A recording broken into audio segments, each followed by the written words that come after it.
when it hit 5:35. So thanks everyone for coming. Hope you guys are having a okay time. I know it's been Hell Week for the past couple of weeks, but um, make sure you sign in. I put the link in the chat. That'll just keep track of your attendance. And as I say every week, the more GBMs you attend, the higher probability you have of winning a SWE slash company swag box, which we'll be like giving out soon at the end of the semester. So, yep. Next slide. Okay, so every week we recognize a Sweetie of the Week, and we've been alternating between chairs and non-chairs, so general members. And this week it is a general member. Woo! Okay, so our Sweetie of the Week is a third-year double E from North Carolina. Besides being involved in SWE, she's also heavily involved in NSBE. She's actually the publications chair, and she's been super engaging at events, an amazing role model for our SWEsters. Was involved in exec board last year, and I don't know if you follow her on Instagram, but she always promotes SWE. So our Sweetie of the Week is, drumroll, go ahead. Salvada. I don't know if she's here, but she's amazing. We'll shout her out on social media. If you haven't met her, definitely hit her up. She's great. But we appreciate all she's done for SWE, and we will definitely be highlighting other people in the following weeks, so definitely stay involved in SWE.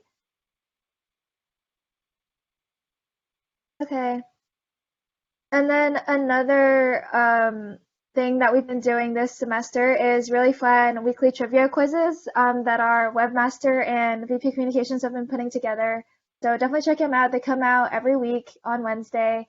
And this week, Amber is our trivia winner. I'm not surprised. She's very competitive. So you guys got to step up your game and learn some more sweet facts, okay?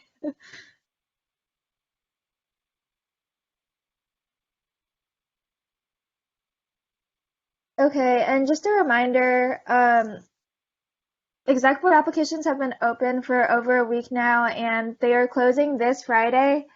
You should have come to one of our exec info sessions last week, and if you didn't and you still want to run for exec board, because that is a requirement, you're going to have to talk to elections chairs about how you can work around that. Um, but yeah, just a reminder that they're due this week. We'd really love for you to get involved in SWE. Being on exec board is super rewarding.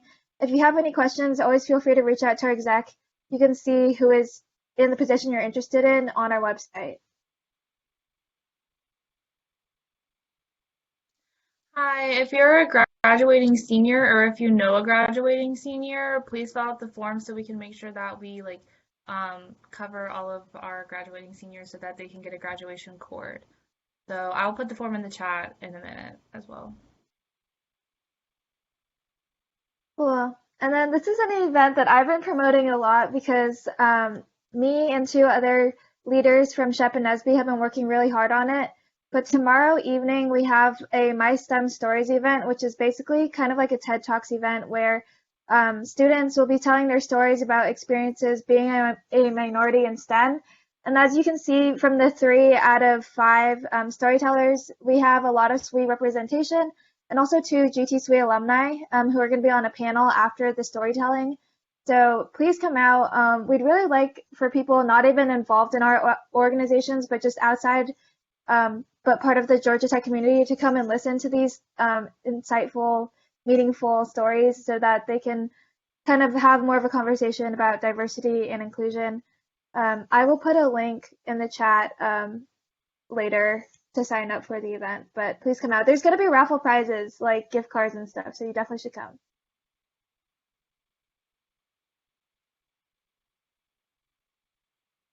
Thursday we're having a panel with our alumni, so definitely come. We're gonna have like a fun icebreaker Kahoot, and then we're gonna have the opportunity to ask them questions and hear what they've learned at Georgia Tech and their current industries. We have 6 different panelists, and they're all from very different backgrounds. So I think you can get a lot out of it. So I'll also put the RSVP link in the chat in a minute. Okay, hey guys. The next and one of the last professional events that we're having with companies is going to be the Spring Networking Night on the 11th. Please sign up. This is probably one of the simplest and relaxed and one of the last professional events we're having this semester. So I'm really excited and I hope you guys sign up, and I'll also put the sign up in the chat.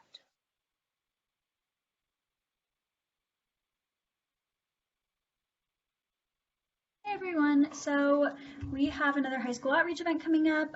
It's our coding workshop, so we still need volunteers for this. So to volunteer for this, you have to be background checked. But that's really the only requirement. If you have any CS background, that'd be even more helpful, just so we can kind of help people work through any issues they might come across as they're trying to do our coding activity. So this is going on March 13th from 2 to 3:15 p.m. And I will drop the sign up link in the chat a little bit later. And then the next thing I think is just about background checks. So I say it every single time, but if you want to volunteer at GT Suite and you're actually interacting with the minors that we work with, you have to be background checked. So make sure that you go and fill out that form if you haven't already. If you have questions, then email me there at sweetvpyp@gmail.com. And then the last slide is just part of the background check process. So for those of you that are in the background check process, you get this email asking you to do a background check survey. You have to do this survey to be background checked. So please try to pay attention if this comes through your email and fill it out, because I will never know if you filled it out or not, but your background check won't come through if you don't. Okay, and as usual, our communications team works really hard to put together these current opportunities notebooks. So we have different ones relating to internships, info sessions, hackathons, other events that other organizations on campus are holding. Make sure that you check them out. They're updated almost every single day because we get a million opportunities from other companies and organizations. And these links are on our website and also in our newsletter.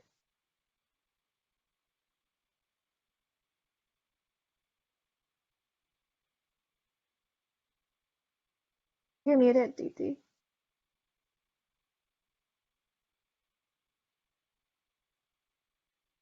I don't think I can hear you. Yeah, Can we anyone hear else? you.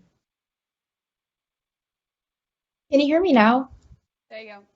Oh, okay, great. So sorry about that. We're going to do the panel after hearing from Sarah. She's a fourth-year BME major, and she's going to talk about some of the steps that she took to land a really great internship at Tesla. So I'll hand it over to her. Hey everyone, nice to meet you. I'm Sarah. Screen share. I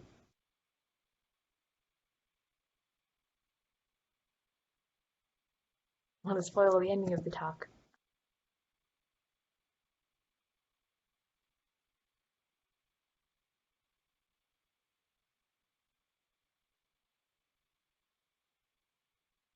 Can everyone see the opening slide?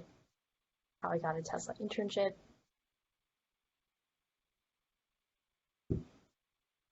If someone wants to just... You're good. Awesome, thanks. Okay, yeah. So yeah, today I wanted to share with you guys how I got my internship at Tesla. And so I want to say that I'm sharing this because not that it's about Tesla as much as I think it's a story that you might be able to relate to. And I'm definitely curious to hear about your thoughts on if you've encountered similar things or if the advice is useful to you. So obviously my opinions don't represent Tesla in any way. So yep, BME fourth year. I'm interested in more of a mechanical focus, and something I'd like to point out right away is that Tesla for me was definitely not an easy internship to land, and that's why I learned so much in getting it in the first place. And so right away thinking about, my background versus people who had interned at Tesla, I felt like we were completely different people. The average Tesla intern had been on the car team for multiple years, or they had done something really cool, like go to the invention studio and build drones casually. And meanwhile, I hadn't done any of those things. I was a makerspace sustainability chair. I had done startup. I interned at Johnson & Johnson, a bunch of things that I really enjoyed, but that just didn't sound like I would get an internship at Tesla. And so actually, I have a question for all of you. I'm going to drop a link in the chat.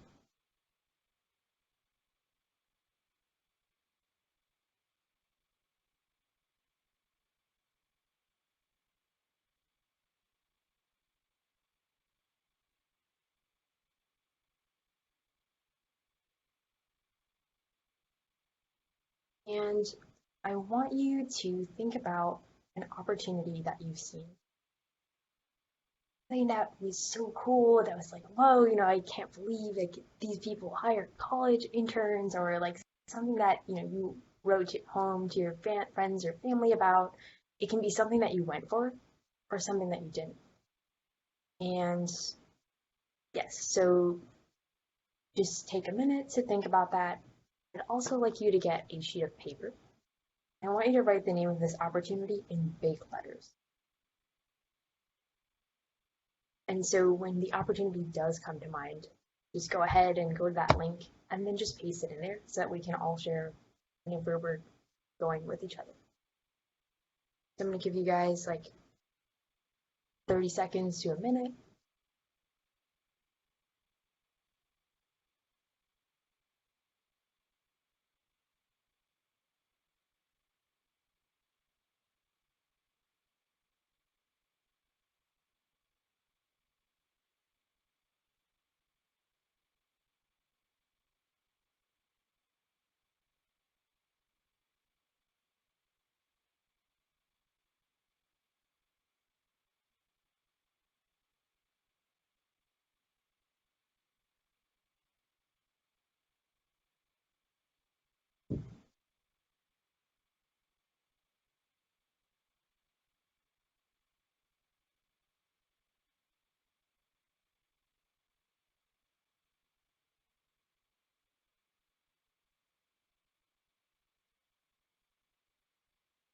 This is pretty cool. So tech internship with the CIA, land planning, that's interesting. Yay, a PANDG program. You'll have to tell me more about that in the Q&A. SLS, you want to be a mentor, you want to work at Apple, NASA, research conference chair. I think somebody said meh, that's great. TikTok.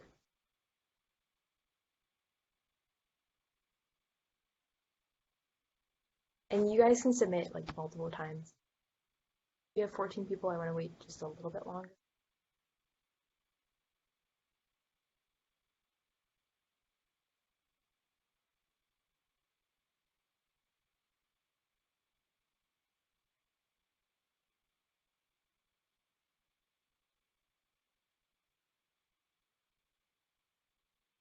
International, that's cool.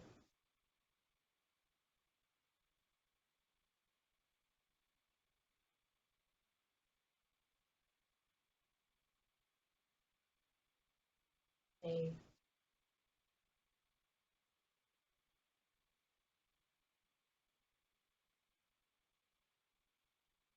Then I want you to answer one more question for me.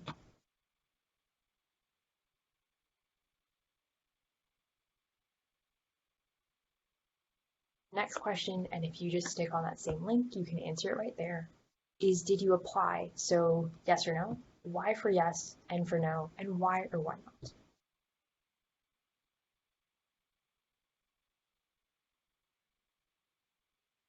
I'll let you fill that for like 20 seconds, and then we're going to come back to that at the end of the talk.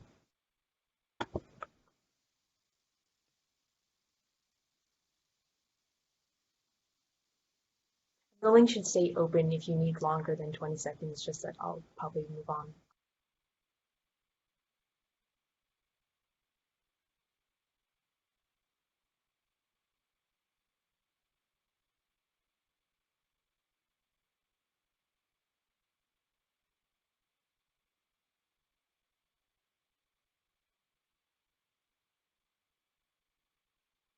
So the reason that I wanted to kind of bring this up with all of you is because if you had asked me that same question a year ago, hey Sarah, what's your dream internship? Well, my dream internship is Tesla. Did you apply? Hell no, because I didn't see myself as even having a chance. The thought process went something like, should I apply at Tesla, but I don't really have car team experience. I've never touched a car in my life. I haven't built robots or anything. I'm not super fluid with designing in the invention studio. And all of this led me to question, am I even worthy of Tesla in the first place? And so this can be really destructive because it's like when you don't think that you're worthy of something, you don't even try for it. And then you're setting in stone, you are not going to get that internship because if a bus were to run you over that was full of opportunities and drive away, you wouldn't go after it. I had known people who had gotten into Tesla since my freshman year. I just never bothered to ask because I didn't see it going anywhere. And so lesson number one that I learned in pursuing my internship was reimagining was the catalyst for everything. And without it, I would not have had the motivation to keep going through the other points that I'm going to talk about in a sec about how I really was able to secure that internship. And again, the reason I'm talking about Tesla is not that it's like, fancy or prestigious or whatever, but that just that it was my dream and it was really hard for me to get. And I just felt so different from everybody who was applying there that I thought a lot of the lessons might be something that you could relate to. So I'm sure a couple of people are wondering, well, what was the actual process like? So first thing I did was say yes to myself, right? Then I tailored my resume for the company, and I'm going to get to that in a sec. I sent out about 60 applications, and only 2 of them gave me interviews. And so the first one got an interview, was super excited. It didn't really go anywhere, but I did get to learn a couple of good things from ex-interns, and I got some good practice. I was super depressed when I didn't get the offer from the first internship, so in my sadness, I just went to my computer and I applied for about 40 more positions. Out of those 40, one of them gave me an interview. I cracked a new technique, I used that, made it to the second round. It was a 2-round interview, and I got my offer. So the 3 biggest game changers for me, seeing myself, is what we talked about. Beginning, aiming my resume to be Tesla specific, not the position specific and not generic, but Tesla. And then sharing different content so that I could have a more effective spiel. So this brings us to lesson 2, which was making the resume specific for Tesla. So we're going to go into my shoes for a sec. About 4 months ago, when I'm looking at the job description, and it looks about something like this. This is the description for the second interview that I got. That's the one that I'm going to be interning at now. And so we can see they want somebody in their final year, strong engineering fundamentals, used in CAD, GD&T and tolerancing, and a couple of mechanicals, technical skills. They want somebody on the car team, so that wasn't just in my head. They definitely want these car team people. And they want somebody who's experienced in a lot of stats tools. And so looking at this job description alone, I'm not feeling super confident I'm going to be the sure shot, right? I'm in my final year, and that's awesome. I think I'm pretty solid in my engineering fundamentals, and I did happen to cover GD&T at my last internship, so check. But I would say I'm okay at CAD. I'm looking at the CAD bullet point, and I'm imagining somebody who has a portfolio of CAD that's just better than mine. I've never been on the car team, and I feel like that could be a weak point. I'm worried about that a little bit. And I'm okay in the stats tools, but I'm not a pro at them. And so with this job description alone and how I'm feeling about it, this is not a, yes, you should go apply. This is not super encouraging. But the first way that I changed that around was by customizing the resume. And so I made plans to join the car team this semester, and I didn't lie about that. I was actually going to join the car team. And so I'm featuring that front and center. This is about the 4th line they're going to see, high-tech formula racing team. Going down, I've had a lot of experiences, but I want to feature sustainability committee first because climate change is a big passion for Tesla. It wouldn't have the same impact if this were Johnson & Johnson. And then I've copied and pasted things from the job description into as many places as I can. So you saw that there were GD&T tolerance stackups in the last slide, and that's what I've got here. I've also, done something similar with data analysis in Python. So I've also pasted the HR phrases, so like drove projects and initiatives through to completion. And the reason I'm doing this is for two things. So the first is that the HR person who has just read the job description can read my resume and be like, wow, you really sound like you would match the job description. Also, I'm reading my resume and I feel suddenly a whole lot more confident. Suddenly I'm not super focused on, I'm not super great at CAD, like somebody's gonna kick my butt at that kind of a thing, but that I do sound like a Tesla candidate. And so lesson number 3 was preparing properly and screen sharing during the interview.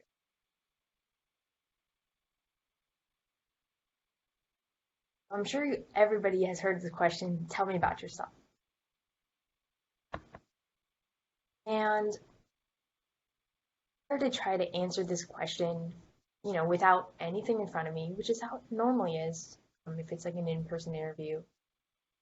Looking at that job description, which was, again, at the final year in engineering, mechanical fundamentals, skills, NT, RT, programming.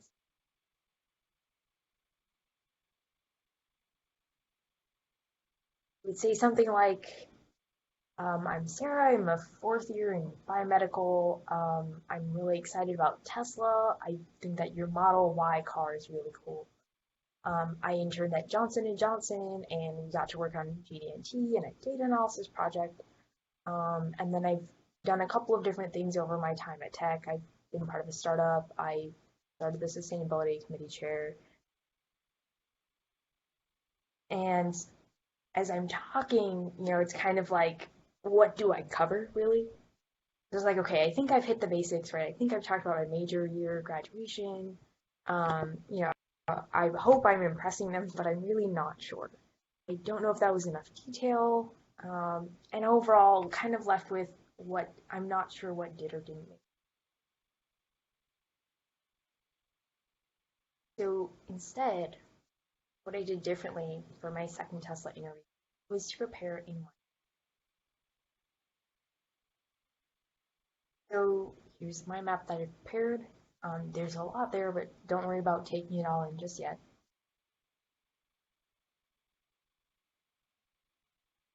And this is how the question, tell me about yourself, sounds different because I have this mind map. So it goes something like this. Oh, Sarah, tell me about yourself. Hi, my name's Sarah, and I'm in my final year of engineering. I've also done my minor in industrial design, and I'm going to graduate in December. I'm really excited about Tesla because Tesla is rebranding design and engineering. For me, design has a huge impact, and getting to apply it to mechanical design in cars, as well as getting more practice with all these fundamental skills in mechanical engineering, like GD&T and CAD scripts, are something I'm really excited about. I know the last interviewer had mentioned opportunities to work on a metrology script, and these were ways that I had never thought you could apply CAD before. And I'm really excited to continue this with the possibility of interning at Tesla. I come from a do-it-yourself startup kind of background, so I love to connect with people. I utilize a very scrappy approach, and scrappy, by the way, means that you do a lot with a little. A past intern was telling me about the time when Tesla didn't have a factory, and so they just prototyped one out of a large tent to get the production line going. And this was so unconventional that even when you're producing 1 million cars a day, it's still a prototype to you, and this is a culture that is unique that I want to be a part of. Sustainability is also a big passion of mine. I had worked on Full Circle in 2018. We were working on renewable energy, and it was just a great vibe with a small group of people, all in this scrappy approach. I also started the first sustainability committee at the Makerspace.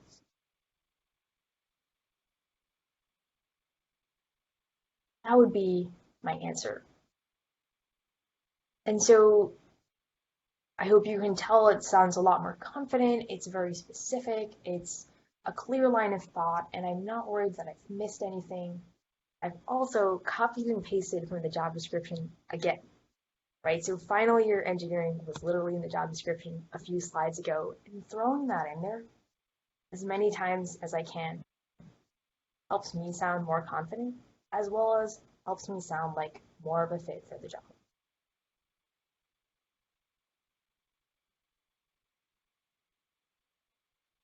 So overall, advice that I would give to people based on what I learned through getting the internship at Tesla would be definitely tailoring your resume and mass applying. And so what I did to tailor the resume was, this is like a sample job description, right? So I would go to Tesla's website and I would throw open 10 tabs of 10 different positions.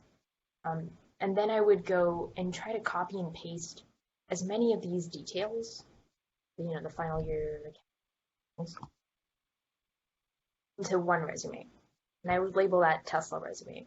And then I would go send that off to about 60 applications at the company.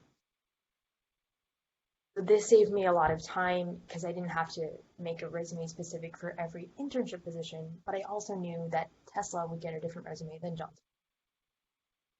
And I bring this up because I've heard a lot of people will apply to 250 places, but the breakdown is like that it amounts to about only 2 positions per company. And in my experience, it's been more successful to apply to about, as many openings at a single company as possible, and then kind of move on and build your 250 from there.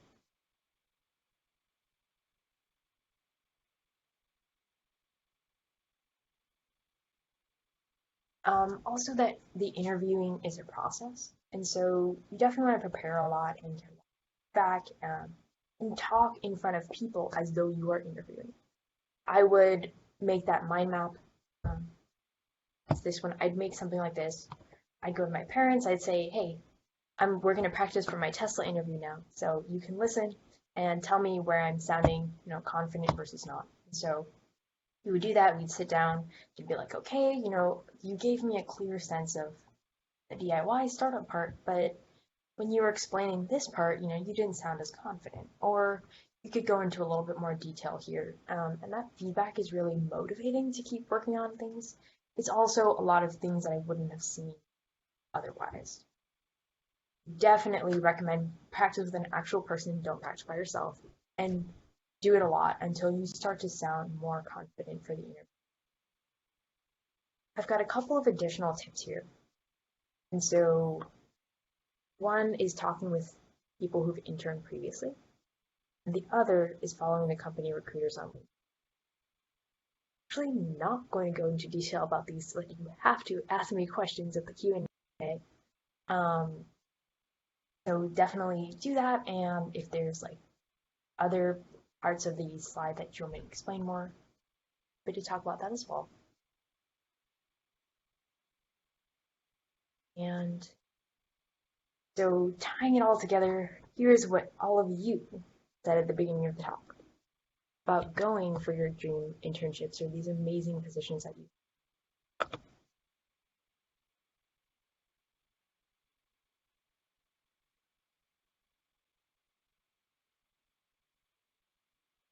These are a lot of interesting responses. So no, because I thought it was a waste of time.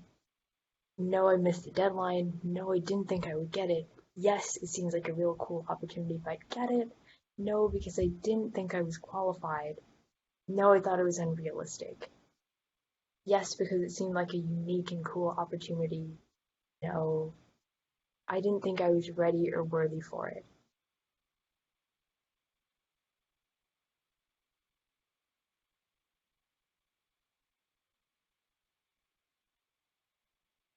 To all of you that did go for it, huge high five for going for something.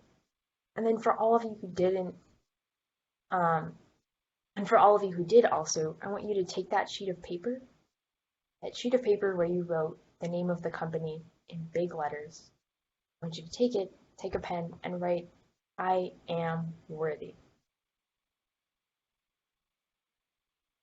I want you to do that for me. Then I want you to take that piece of paper and tape it somewhere where you're going to see it every day. That can be in your wall, that can be top, on the fridge, on the bathroom mirror, somewhere where you can be constantly reminded that maybe this is in your head and that you should try for it in the first place so that you can know what else you need to work on. Because that is the biggest thing, is seeing yourself as capable of going for it.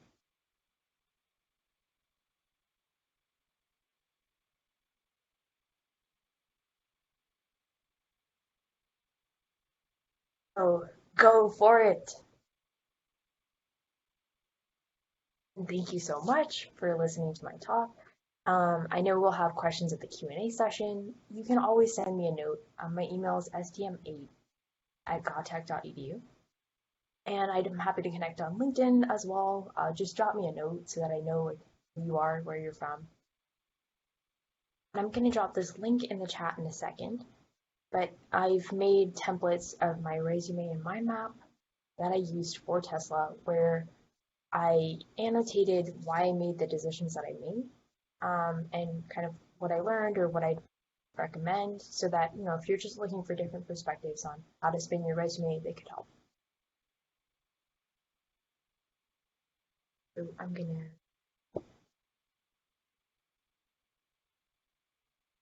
Thank you so much, Sarah. This was such a great presentation. I feel like I Thanks. definitely learned a lot. I really like the mind map tool. I'm probably Oh, going to thanks. use that later on. I'm glad. So now we have a panel of a couple of Sweesters who have volunteered to speak a little bit about their internship experiences and how they've gone about virtual internship recruiting, as well as possibly their own experiences with one themselves. I've sent in a Menti poll link in the chat, and if you have any questions for the panel, you can just put them in there. But just to get us started, I am going to, first of all, can you guys see my screen? Fantastic. So if the people in the panel could just briefly introduce themselves with their name, year, major, and some of their work experience. I guess I'll go ahead. Hi, I'm Becca. I'm a third-year mechanical engineering major. I've been with Sandia National Labs as an intern since summer 2019. So I work full-time in the summers during winter break and then part-time throughout the year. It's a really great program. Can't tell you too much of what I do, but I set fire to things and I explode things. It's super, super fun. Sandia has a very, very tight relationship with Georgia Tech that most people don't realize. So just 30-second overview of Sandia. They're one of the 3 national nuclear labs, so it's kind of a mix between industry and academia. It's kind of this little shadow zone, but it's really cool. You get to work on projects that not only impact the warfighter, but also the homeland security of every one of our citizens of the United States of America. So it's really cool, and there's nothing quite like it, in my opinion.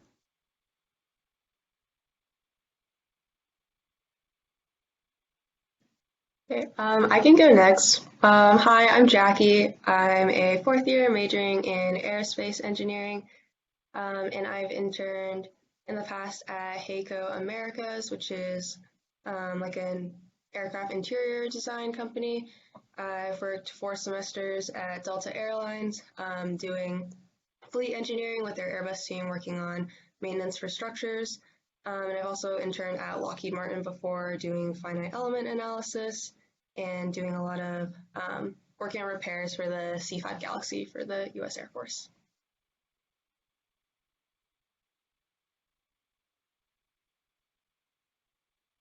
Right, I can hop in next. I'm Katie Weatherex. I'm a 3rd year electrical engineering major, and I interned this summer at Micron Technologies doing analysis on a product that was supposed to go to market. After my findings, I'm not sure if it actually went to market, but so that was an interesting experience to find an error in a product that could have changed their entire course of action. But I have gone, and I will be returning this summer to them, but I have gone through other recruitment processes for other offers through virtual format. So any questions about that, I can help.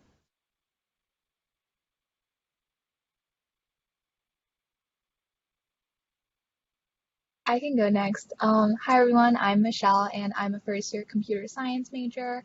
So I can talk a little bit about changing majors because I just changed this semester and I was able to get 2 offers for internships at local small companies, and I can just generally talk about being a first year, trying to navigate that internship process and changing majors and sort of how to rearrange your resume or how to reframe it so that even some of your past accomplishments in other majors can really be applied to another major. Do you have questions about that?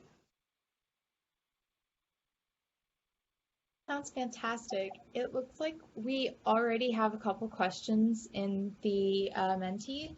So, any tips for standing out while applying for internships as a sophomore?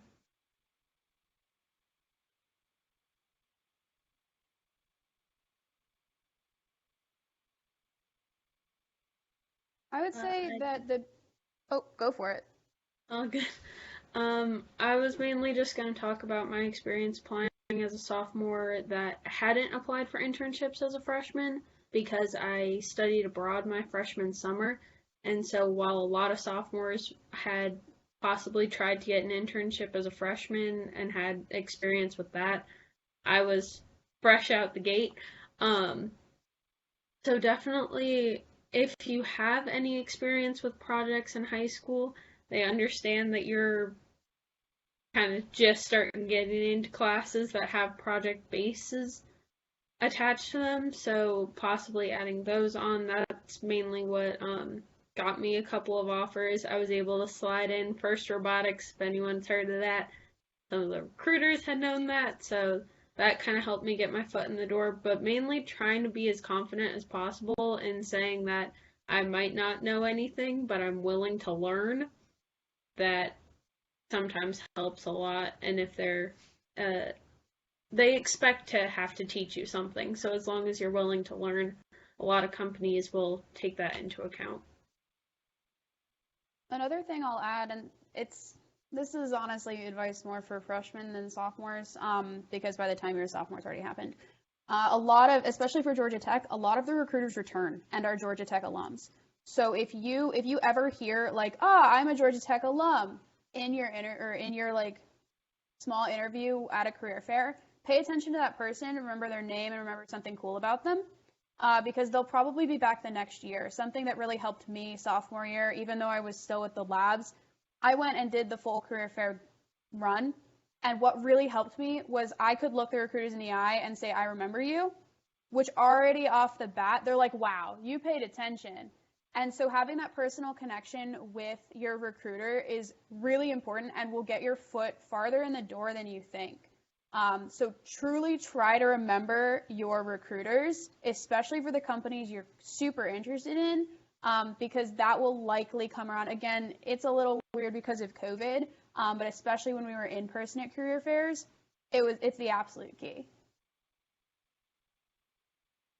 That sounds awesome. One slight plug for SWE. I will say that within my interviews, I have mentioned SWE, or within interviews and talking to companies, I've mentioned SWE several times, and that has been an instant connector for me for several of recruiters, and I'm able to look them in the eye and kind of what Becca said, know exactly who they are because we both bonded over, oh, they also go to conference just like I do. And so being parts of organizations like that definitely help you stand out. But moving on, so do you need research experience for Sandia National Labs? No. So as I mentioned, Sandia runs the border of academia and industry. So for instance, my organization runs more like an industry. So what they really like to see on my resume was that I had hands-on. I'm part of the car teams. The project that I'm working on is a vehicle.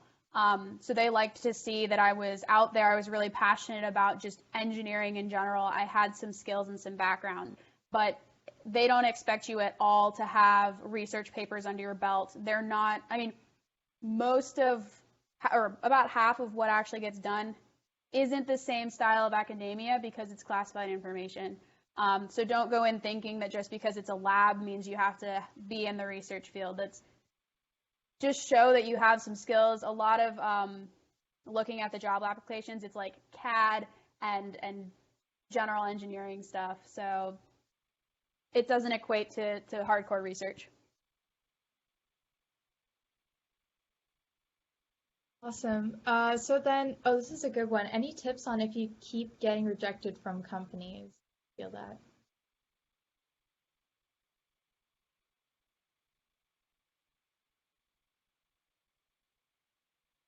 I can go ahead and talk a little bit about this. Honestly, just don't take it personally. Like, yes, it does suck, and obviously there are ways to improve from this, but what I usually do is just think about it like it's more like you're just not a great fit for like the company culture. It's not really like your lack of ability to do things or your like stuff like that. It's more just like different companies have like very different cultures, and it's like I've definitely had internships where I like got an offer and I felt like I didn't really fit in that well with like the people there, the environment, like the whole vibe. And so sometimes it's just really it's like the recruiters just don't think that you'll be a great fit, and it doesn't have anything to do with your abilities or like your experience and stuff like that. So just like try not to take it personally, and just knowing that like I mean again it's like it's their loss, it's not your loss. So it's kind of keeping that positive attitude. Yeah, definitely. And then how do you get your personality to come through virtually during an interview?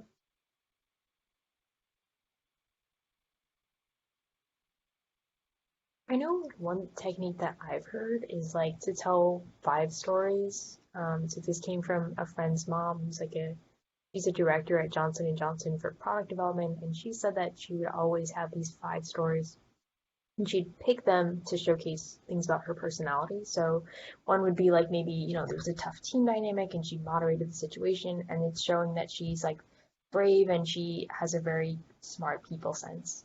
Maybe there's another where like, she was faced with a super tight deadline and how she stayed up till midnight to finish it, and that she'll like keep going, even if the work gets tough. And so I think taking control of your interview whenever you can, that's like something I was able to accomplish with the mind map. I know that was like that worked for me when I tried her like 5 stories method, and really like starting off with sharing what you want them to see can really. Yeah, awesome. Does anybody have anything else to add to this question? If not, we can move on.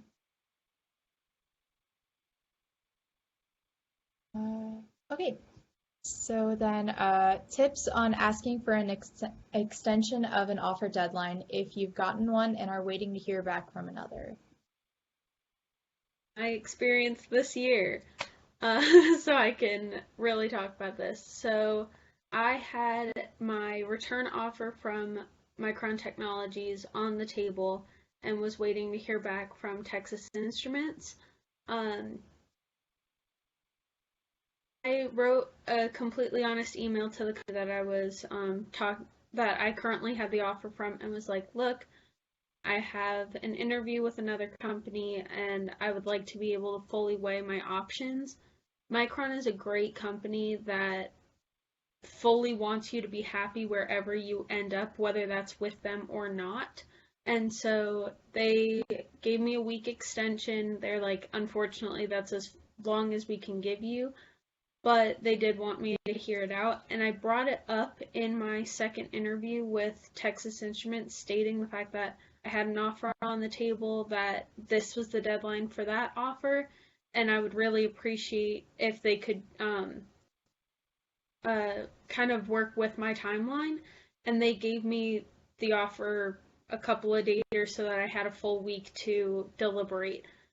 It kind of, if a company is like dead set on their deadline and they can't move it, it depends on the way that you look at it. To me, with Micron Technologies, with the fact that it was a return offer, if they weren't gonna work with me on allowing an extension so that I could weigh my options, I felt like they didn't want the best interest for me, and so I was just gonna reject that offer. But it's really up to the way that you want to play it, but definitely just write and explain your situation. A lot of companies and recruiters will fully understand and try their best to work with you. They do have deadlines to meet, just like we have deadlines to meet, but if you need any help, you can always reach out to me on Slack, and I can help with that email if you need.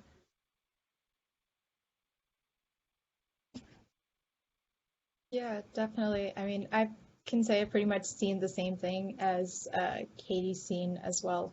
Um, Companies are usually pretty understanding, but it's honestly like a touch and go situation.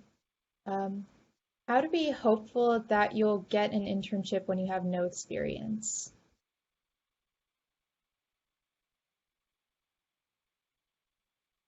I think I can talk a little bit about that. Because I switched into CS pretty late, I also didn't have a ton of experience related directly to CS. I had sort of done some like small stuff with it, but it wasn't anything substantial. So when I was heading into the spring and I wasn't really sure what I wanted to do over the summer, and it was pretty difficult at first to even think about applying. But I think the mindset I had was if I didn't try, I would probably regret it in the future or over the summer. Like, why didn't I just try it? And I think you really don't know until you try it out. And the mindset I also took was if I didn't get anything, at least I got some experience interviewing and all of that. And I think that's also really meaningful. So even if you don't have any sort of relevant experience, if you're able to kind of frame some of your other accomplishments in terms of something more general, like, oh, I'm very good at working in a team, or I'm very fast learner. I think trying your best at those sorts of applications and interviews for internships is still pretty meaningful.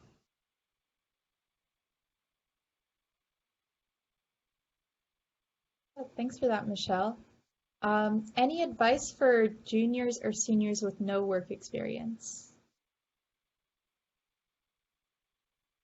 My biggest advice would be look at the clubs and opportunities that are at Tech. There are plenty out there in every major. I hate to say the kind of resume boosting type of thing, but join one of the clubs to gain some of the skills in that area, because you'll be able to get involved with a project, management, things like that. So, whether you learned how to do X, Y, and Z in a company, or whether you learned how to do it in a club being part of a really big project, it doesn't matter. The point is you know that skill.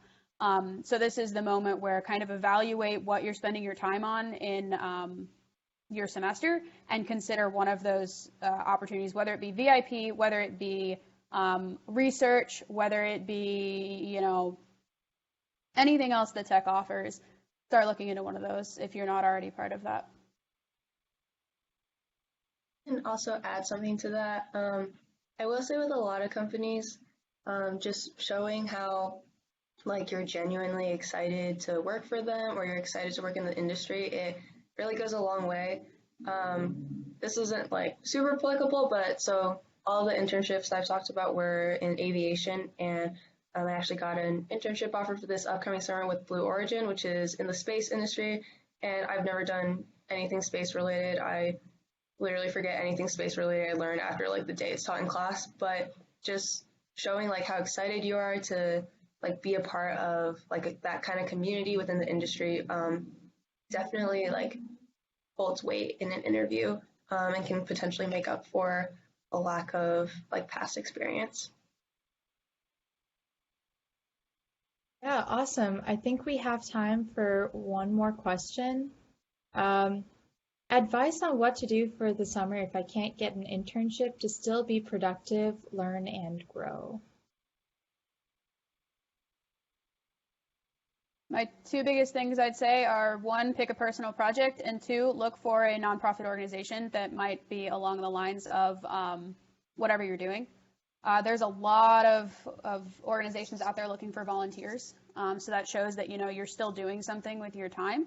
And then the personal project's kind of like you're showing your passion for whatever you're learning, whether it be a coding language, whether it be maybe there's a local makerspace or something in your area. Basically, just don't be stagnant, I guess would be my thing, whether you're taking classes or just trying to learn a new skill, even just saying, here's what I was learning this summer, and, maybe it went really well, maybe it didn't go so well. The point is you're still trying something. Probably the best advice that I could give.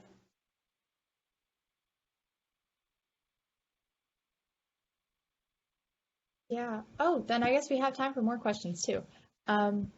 So how to be hopeful that you'll get an internship when you have no experience? I feel like we've kind of answered a little bit of this. Do you need to be an expert in every skill you list on your resume? Definitely don't have to be an expert in every skill, but definitely have some knowledge to back it up. I know I have a couple of communication when I didn't have any technical experience and all I had was classwork. I had communication skills listed on there, and they asked me for experiences that would back that up.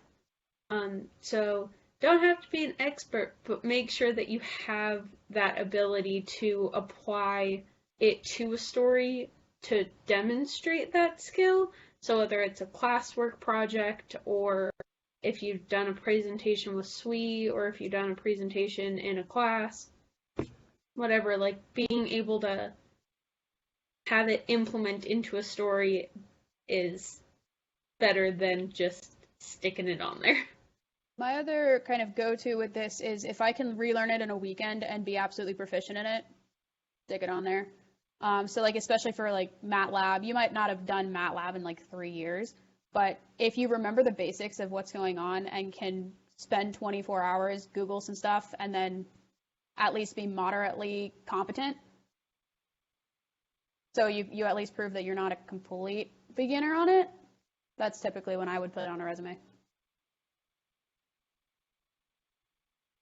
Awesome. I think that we're just about to hit time, but thank you to everyone who agreed to speak for this panel. I feel like I've definitely learned a lot about at least the different virtual interviewing experiences that everyone has had.